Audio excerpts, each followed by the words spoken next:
we will start with GP, Davis and Germer experiment. GP Thomson experiment also is there. GP Thomson's experiment is also there. The purpose of GP Thomson's experiment was also to prove that electron produces a diffraction pattern and it is indeed a wave. Okay. So what this Davis and Germer experiment setup was containing? It is an evacuated large chamber. It is an evacuated chamber, means there is vacuum inside it, and there is an electron gun. There is an electron gun which is connected to a high tension battery. Okay.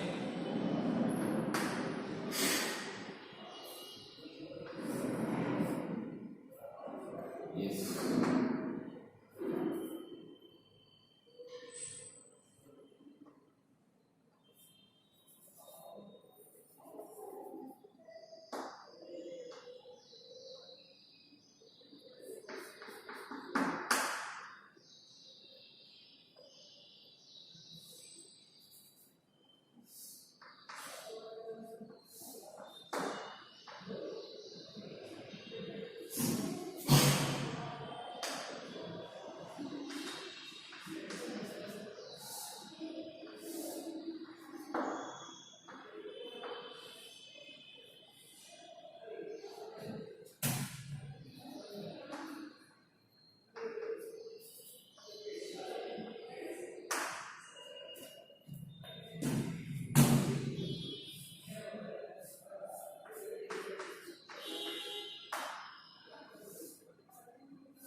Okay, this is the experimental setup of Davis and Germer experiment. See what is there here. In examination, they may ask you to write the schematic representation of Davis and Germer experiment. Means just write the diagram and label the parts. Enough. I don't think they will ask you to explain what happened in the experiment. Okay, explanation I will give you what happens in the experiment and how do they prove that electrons are indeed matter waves. But I don't think they are going to ask, because the weightage of marks for this particular chapter is less, and that probability, that possibility is very remote of asking this particular question. But that's why what I will suggest you is practice the diagram of this experiment for both. Okay? Yes. See, this is a chamber. Filament. This is a filament which is a thermal filament. Means it is connected to a high tension battery, it gets heated up. Because of large heating, electrons are liberated from the filament because of thermionic emission, if you remember. Thermionic emission means whenever you give extra kinetic energy, extra excess of heat to a metal, electrons come out of the metal. And those electrons come like fumes, like smoke, like a cloud.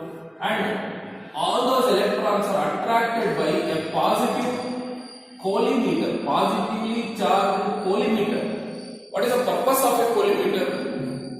It will attract all the electrons which are randomly coming in like smoke. It attracts all the electrons, and electrons are accelerated within the collimeter.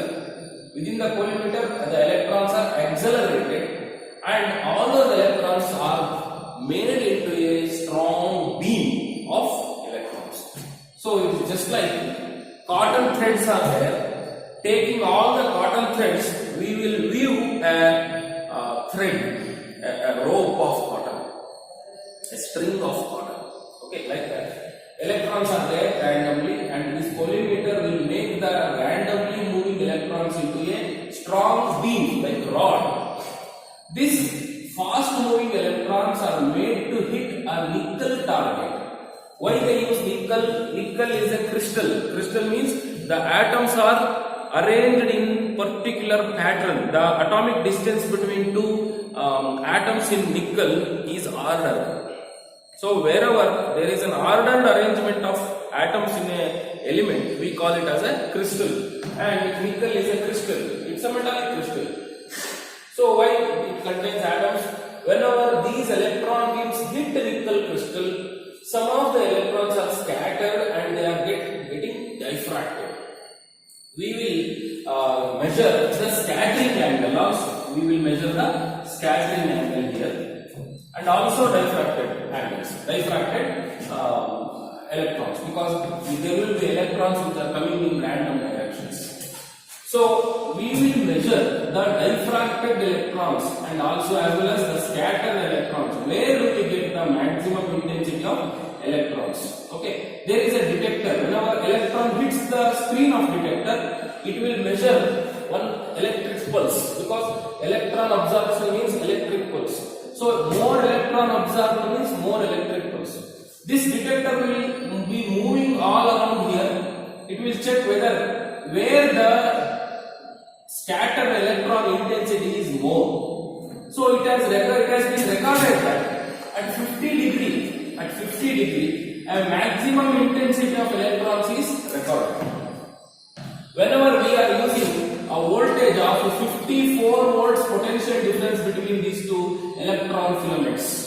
Whenever voltage we have used is 54 volts, at a 50 degree, theta is equal to 50 degree, a peak has occurred. Peak means maximum intensity is recorded. Means if you try 25 degree for 54 volts, electrons are very less, scattered electrons are very less.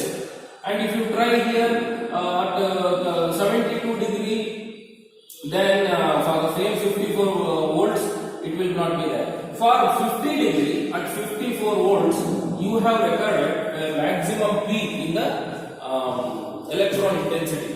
Okay, so that's why there is something here in the 54 volt potential difference, because more the potential difference, more will be the velocity of electrons.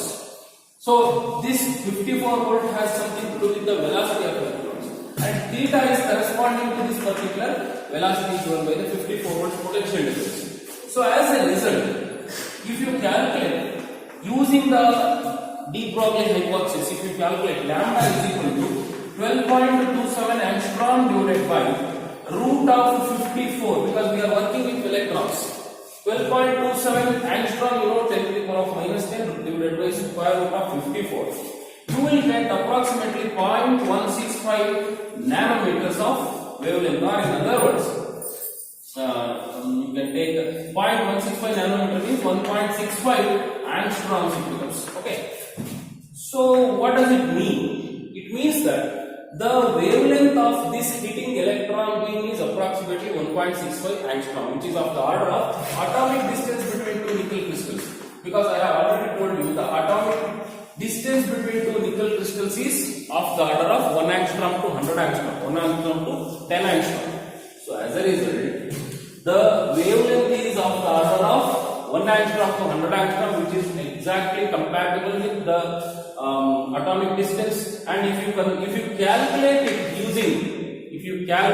using this formula 12.27 by root of 54, you will get the same value 1.65 angstrom. Okay, this is according to de Broglie's hypothesis. But according to diffraction techniques, according to the equation of diffraction that we have discussed, what is that? D sin theta is equal to n lambda. If theta is 50 degree and d is the atomic distance that you know, means the atomic distance between nickel crystals, that's called order of the crystal. So if you know the atomic distance between the crystals, theta is 50 degree and n is the order of diffraction, and if you calculate using this particular equation, then also for your surprise, from diffraction techniques using this formula d sin theta is equal to n lambda, if you Lambda is supposed to be 0.165 nanometer only, otherwise 1.65 angstrom.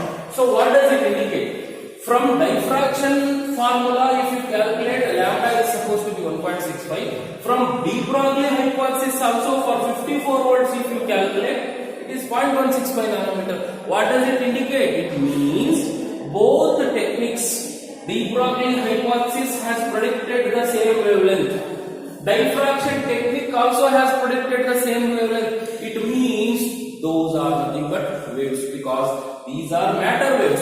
De Broglie hypothesis says these are matter waves and its wavelength is this much. What this say? Diffraction wave, diffracting wave has a wavelength of lambda 0.165 angstrom, 0.165 angstrom for 50 degrees. So it proves that electron, though that electron beam acts as a matter wave. Okay, so that is how they prove. Davison and Germer, they prove electron is a matter wave indeed. Got the idea? Yes. I am just explaining you what happened here. You need not go into these details. Just practice the diagram, and one question will be asked. What was the purpose of Davison-Germer experiment? The purpose of Davison-Germer experiment is to prove that electron is a matter wave.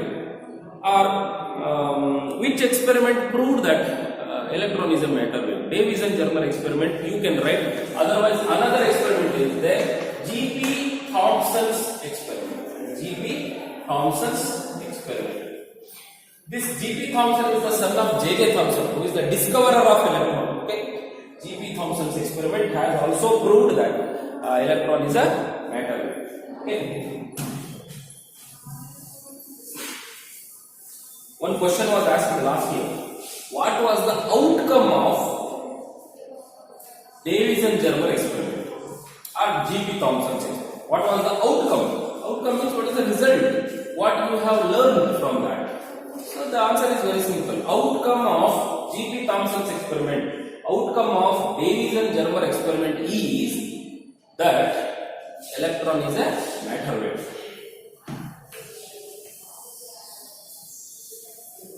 Okay, so this completes the theoretical part of dual nature of matter.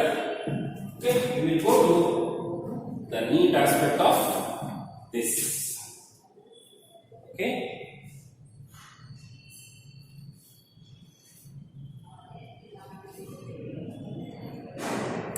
Okay, take page number 24, page number 25, sorry, page number 25, volume 4, page number 25, in this book, in the provided book, I think it is little different view, I don't know, but the dual nature of matter and radiation, classroom teaching questions, exercise number 1, class level 1 questions, matter waves. Question number 10 we will start with. Question number 10, matter waves. If an electron and a proton are having the same kinetic energy, they have the same kinetic energy. E is equal to P. Both are having same kinetic. They have energies the same. And the ratio of de Broglie wavelengths of proton and electron approximately will be how much? Means protons lambda and electrons lambda. If you take the ratio, what will be it? Okay. So for that, what we will do is kinetic energies are same. Okay. What is the relationship between kinetic energy and its momentum? Kinetic energy and its momentum. E is equal to P square by 2m, right? Because P is equal to root of 2me. If you go with this, P square is equal to 2me. E is equal to P square by 2m. Okay, fine. So now we will put it here. P1 square divided by 2m means P1 means what? Electrons momentum. 2me, right? Okay, is equal to, so P square by 2me. P square means protons momentum square divided by 2mp means mass of the proton. Okay, so what is going to be cancelled here? What is going to be cancelled here? 2 to get cancelled. Pe square by me, Pe square by mp. What is Pe square? me square, and so you know the velocities here, you don't know the velocities, right? So the velocities p square by 2me, p square by 2me. Okay. In the place of p, we will put h by lambda, okay? Because lambda is equal to h by p according to de Broglie's relationship. Pe square means p square. P square means what? H square divided by lambda square. Fine? Yeah, we will write it here. H square divided by lambda e square divided by me is equal to h square divided by lambda p square divided by mp. H square cancelled. So what remains here? What remains here is 1 by me lambda e square is equal to 1 by lambda p mp, lambda p square into mp. Or in other words, we will have this lambda p by lambda e whole square, lambda p lambda by e, lambda e whole square is equal to me divided by mp. So I am working it out because it is to be remembered as a shortcut, because it is a very often repeated question. Lambda p by lambda e, wavelength of proton by wavelength of electron. They were asking the same. Wavelength of proton by, you should also be careful about what kind of order they are asking. The ratio of de Broglie wavelengths of proton and electron means they are asking lambda p by lambda e only, not lambda e by lambda p. Okay? Yes, lambda p by lambda e is equal to root of me divided by mp. This is the formula. But they have not given this formula in the answer, but they have given a number. Approximately they are asking. It means you should know how much big is the proton compared to electron. Mass of the proton is approximately 1837 times the mass of electron. Means almost approximately 2000 times. So the proton is almost 2000 times bigger than electron. So put that value, approximate value here, me divided by 1837 me will cancel in the square root. So lambda p by lambda e will be square root of 1 by 1837. Okay. So the options are 1:1837. First option itself is the correct answer. Third option is also there, that is 1837 by 1. That is not possible because p by e is nothing but 1 by 1837. You should remember the wavelength of proton, mass of the proton are inversely proportional here. Wavelength of electron and mass of the electron are inversely proportional. They are not in the numerator. They are not having direct relationship. Okay, so you remember this particular thing. Okay. If electron is having a wavelength of 100 angstrom, there is an electron whose wavelength is 100 angstrom and the momentum in gram centimeter per second. See, what is this wavelength? 100 angstrom is this wavelength. They are asking its momentum in gram centimeter per second. Okay. So what is p here? Simple, h by lambda, right? H by lambda. So what is h? What is h? H is 6.634 into 10 to the power of minus 34 divided by lambda is 100 angstrom, 100 into 10 to the power of minus 10. So whatever you get will be in the order of kg meter per second. Remember, because it is the SI unit. Whatever the answer you get by solving this will be 600 into 10 to the power minus 10 means 10 to the power minus 8. It will go to the upper side, 10 to the power plus 8. So it becomes 6.6 into 10 to the power of minus 34 plus 8. Okay, how much? Minus 34 plus 8. So it would be how much? Minus 26, right? This much. This is kg meter per second. They are asking the answer in terms of gram centimeter per second. That's why we should convert this also. 6.6 into 10 to the power of minus 26 into kg means 10 to the power 3 grams, means 1000 grams. Into meters. Meters means how much? We should write it as 10 to the power of 2 centimeters per second. because 1 meter means 100 centimeter, right? So add this 6.6 into 10 to the power of minus 26 plus 5 means minus 21 gram cm per second. So right there, 11th question.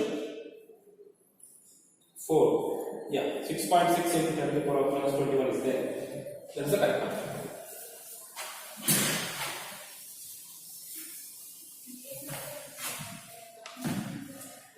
12th question. A proton and an alpha particle. Proton and an alpha particle. You know what do you mean by alpha particle? Alpha particle is helium nucleus. Helium nucleus. So what is there in helium? Helium has 2 protons and 2 neutrons. Remember? 2 protons and 2 neutrons. The thing is, it does not have electrons. Helium nucleus only. Helium should have 2 electrons in its orbit. Helium atom.